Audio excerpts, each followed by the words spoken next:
أعوذ بالله من الشيطان الرجيم والشعراء يتبعهم الغاوون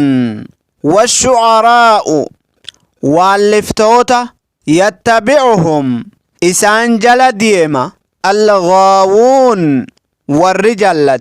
حروتا جتشو حروتا حرمت جل ديما جتشو إسن حيوتا يتنين حروتا ألم ترى سيهم بيكني أنهم إسان وسن والستونسن والروال باسسن في كل واد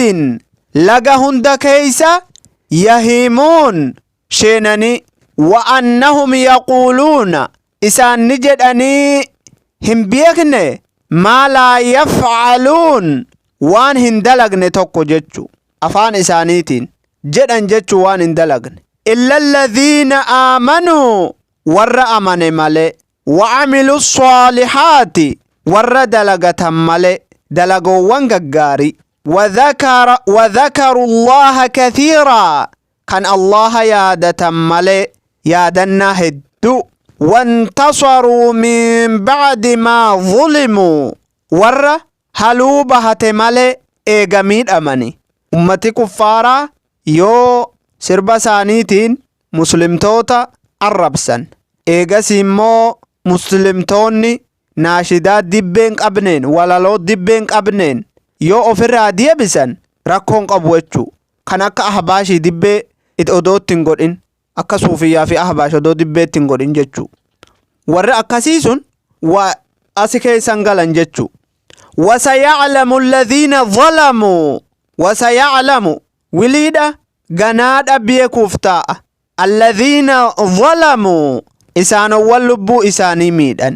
ayyamunqalabin yanqalibuun deeffamiinsa akkamiiti deebihanii beekuudhaaf taa'anii jedhe jechuu rabbiin keenya subhaanahu wa ta'ala. Kanaafuu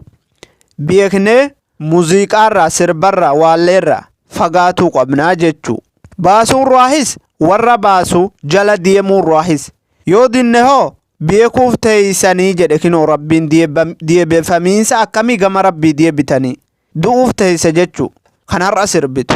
Kanaafuu rabbirraa nu haa eewaluu baasuu raahillee akkasuma warra sirba baasu jala deemuu raahillee sheer yoo gootes jala deemte laal yoo dhaggeeffattes jala deemte waan biraan miti afaan sinii galuun kana fakkaata rabbirraa nu haa tiksu. وبالله التوفيق وما توفيقي إلا بالله.